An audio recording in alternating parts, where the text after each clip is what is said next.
किन्नौर ज़िला जो किसी परिचय का मोहताज नहीं है। यहाँ के सुंदर वादियों में रहने वाले लगभग सभी लोग बागवानी करते हैं।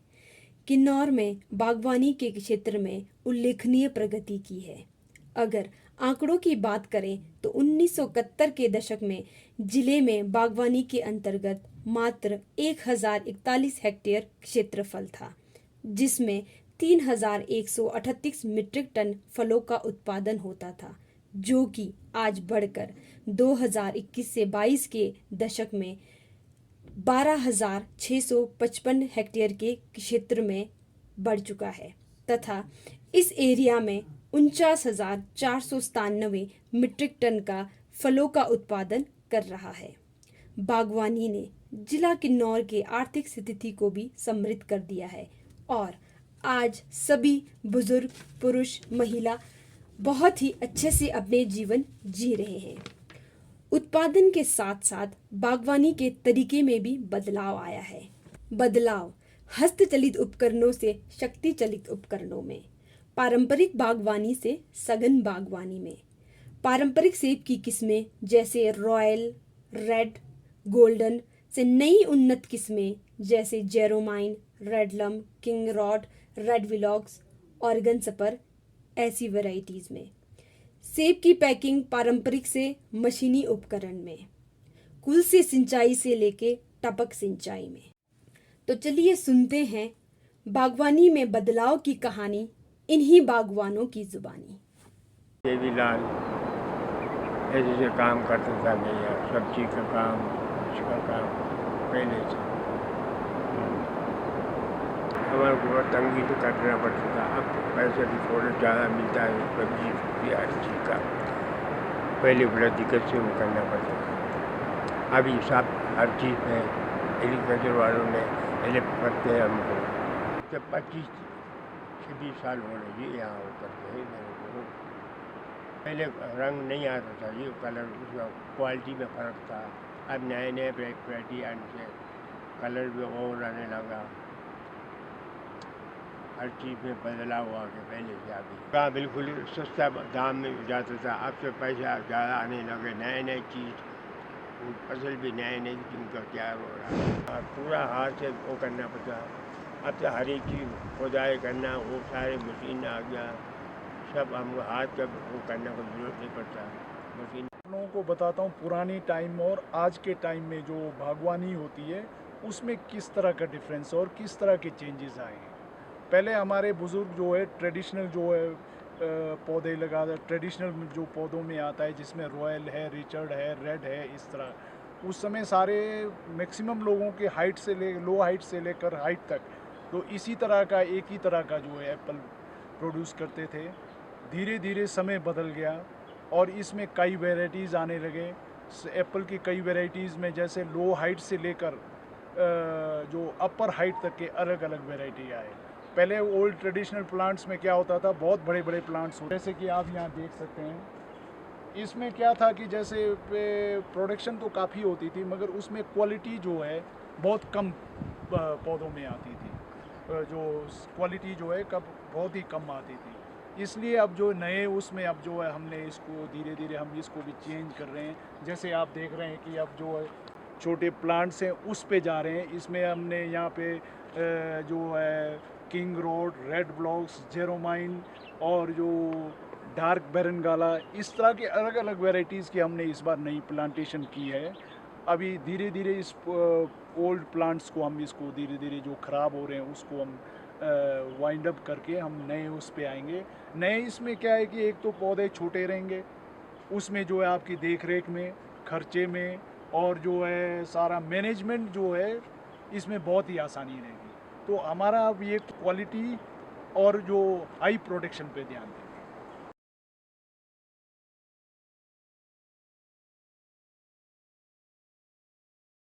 आपको मैंने पुराने वैरायटीज़ के बारे में बताया था, पुरानी खेती की जो बागवानी कैसे होती थी। अब आपको नई बागवानी की तरफ ले चलता हूँ।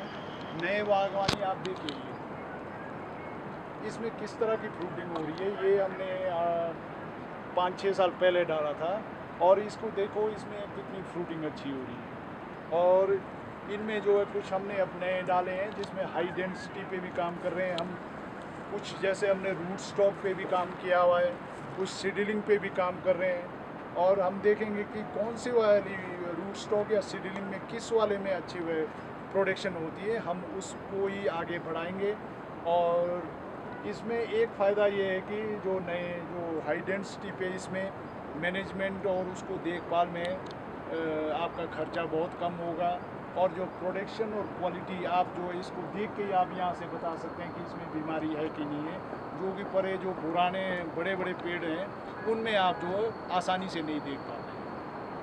आपको एक नया टेक्नोलॉजी बताता हूँ जिसे आजकल आप इस तरह के पेड़ों को आप अल्ट्रा हाई डेंसिटी पे तैयार कर सकते हैं। ये है रूट स्टॉक M111 और ये रेड ब्लॉक्स का है। इसमें आप देखिए कि सिंगल कॉलम में ये सिंगल कॉलम में ऊपर से नीचे तक सेब देखो ये एक ही साइज़ है और कलर जो है इसका एक ही आता है। इसमें जो है आपको बीमारी एक तो आपको इसको मैनेज करना बहुत ही आसान है। आप इसको समर प्रूनिंग में भी देख सकते हैं, बीमारी हो सब कुछ दिखेगा कि जो आप पुराने जो बड़े पेड़ों में आपको बीमारियों का पता नहीं लगता है, इनमें आप आसानी से देख सकते हैं। और ये भी हमारा जो एक नया लेटेस्ट टेक्नोलॉजी हम इस पर भी काम करने की सोच रहे हैं। क्या होता था हम जो बगीचों में इसमें पानी के लिए हम कूल से करते थे, कूल से सारी सिंचाई होती थी। पहले पानी की कमी भी नहीं थी। अब क्या होगा धीरे धीरे जो एनवायरनमेंट हमारा चेंज हो रहा है, ग्लोबल वार्मिंग हो रही है, इस वजह से जो है हमारे पानी की भी कमी हो रही थी। और इसमें है कि फ्लड वाटरिंग जो है थोड़ा इसमें नुकसानदेह है। तो इसलिए हम जो कंट्रोल जो इरिगेशन के लिए मैंने इस बार ये टैंक बनाया और मैं इसके लिए हॉर्टिकल्चर डिपार्टमेंट के पास PO में गया था, उनसे बातचीत की। उनके सहयोग से मैंने एक 60,000 लीटर का एक टैंक बनाया। जो इस बार जो इतना सूखा पड़ा, भयंकर सूखा, इस टैंक की वजह से मैं जो अपने जो नई प्लांटेशन मैंने की थी उसको बचाने में मेरी बहुत ही इस टैंक ने सहायता की।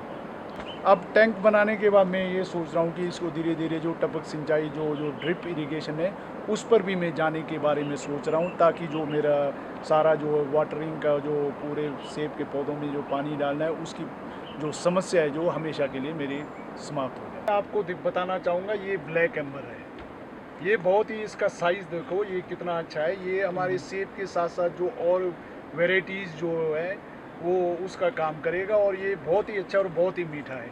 इससे भी हम जो है इसको भी काफ़ी हम आगे जो है बढ़ा सकते हैं और इसकी भी अच्छी मार्केटिंग हो सकती है। अब मैं आपको ये केंचुआ खाद जो शेड हमने बनाया हुआ इसके बारे में बताना चाहूँगा। पहले क्या होता था, हम जो डायरेक्ट जो खुड होता था जिसमें हमारे गाय होते थे, हम वहाँ से डायरेक्ट निकाल के जाते थे।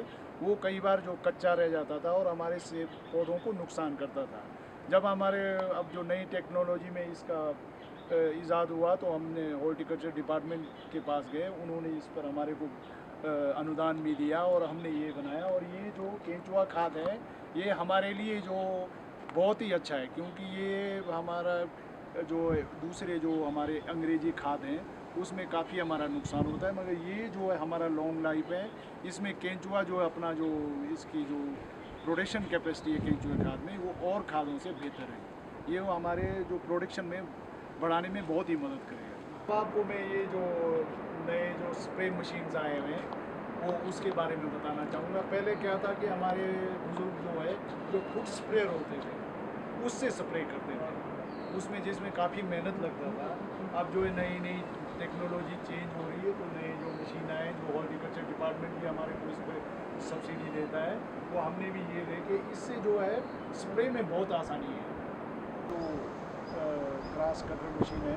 पहले हमारा क्या होता था, हमको लेबर लगा के घास काटने को मैनुअली करवाते थे, जिसमें हमारे काफ़ी मजदूर लगते थे और पैसा भी ज़्यादा लगता था। अब इसका ये फ़ायदा है कि एक आदमी जो है एक ही दिन में 5-10 आदमियों का काम पूरा एक ही दिन में कर लेता है। होता था कि लोग जहाँ मर्जी रेडी में या कहीं भी ऐसे जहाँ पर बेचते थे। अब सरकार ने क्या है कि कई मंडियाँ बनाई हैं, APMC के जो एप्पल मार्केटिंग बनाए हैं, वहाँ पर जाके तो आप जो है प्रॉपर आराम से और जो है वहाँ पर अच्छी तरह बेच सकते हैं, जिससे हमारी इनकम भी अच्छी है। कि बागवानी में ऐसा था कि हमारे को नॉलेज नहीं था और जैसे हमारे को सेब के पेड़ मिल जाते थे वैसे हम लगा देते थे।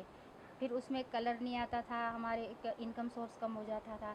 धीरे धीरे जैसा ये बदलता गया, ये क्या बोलते हैं, सिस्टम बदलता गया और बागवानी तरफ से हमारे को ये दिया, प्रशिक्षण दिया गया।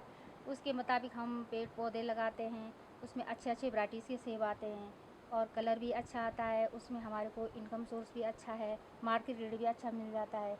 इसे कैसे करना है, कब कब करना है, ये भी हमारे को बागवानी द्वारा बताया जाता है। कई बार हमारे को लगता है कि पत्ते पीले पड़ रहे हैं, सेब में कहीं दाग हो रहा है या सेब टेढ़ा मेढ़ा हो रहा है, उसके मुंह टेढ़े मेढ़े होने लग जाते हैं, उसके हम दाने या पत्ते ले जाके बागवानी वालों से, कर्मचारियों से संपर्क करते हैं और वो जैसा हमारे को बताएंगे उस हिसाब से हम स्प्रे करते हैं। आज से 20-30 साल पहले हमारे पास सेब की वैरायटी भी अच्छी नहीं थी और हमारे को दाम भी अच्छा नहीं मिलता था। अब हमारे पास धीरे धीरे हमने वैराइटीज़ भी बढ़ा दिए हैं और सेब के दाम भी अच्छे मिलने लग गए हैं, इससे हम बहुत खुश हैं। फसल में ऐसा है, अंजीर है और जापानी फल है, ये अंगूर है, ये जो लगे इधर ना, ये अंगूर है, काले अंगूर है ये। इससे भी हमारे को काफ़ी फ़ायदा होता है। जैसे पक जाता है हम मार्केट में ले जाते हैं, जैसे हमारे एसएचजी ग्रुप्स होते हैं उसमें भी हम स्टॉल लगाते हैं, वहाँ भी बेचते हैं इसको, अंगूर को। और इसके अलावा जैसे हमारे घर में यूज़ होने वाली चीज़ों में भी हम इसको इस्तेमाल करते हैं। इसके अलावा हमने थोड़ा बहुत अपने खाने के लिए अंजीर लगा रखे हैं और ये अंजीर का पेड़ है ऊपर, फिर एक जापानी पेड़ भी लगा रखा है यहाँ नीचे। बागवानी में ये कि हमारे को प्रशिक्षण दिया जाता है पंचायत स्तर पे, या कई बार अपने ऑफिस में बुलाकर वहाँ कैंप लगाए जाते हैं। फिर वहाँ हमारे को बताया जाता है कि सेब के अलावा भी हमारे यहाँ ऐसे ऐसे फसल हो सकते हैं। बागवानी के अलावा हमने ये मशरूम का ये ट्रेनिंग भी लिया था और मैंने घर में मशरूम तैयार किया और कुछ सुखा के रखा है, कुछ अपने आप ये जो जब निकलता रहा हम खाते रहे। जो मशरूम तैयार किया था उसको मैंने कुछ सुखाया है और सर्दियों में यूज़ करने के लिए इकट्ठे करके रखा है।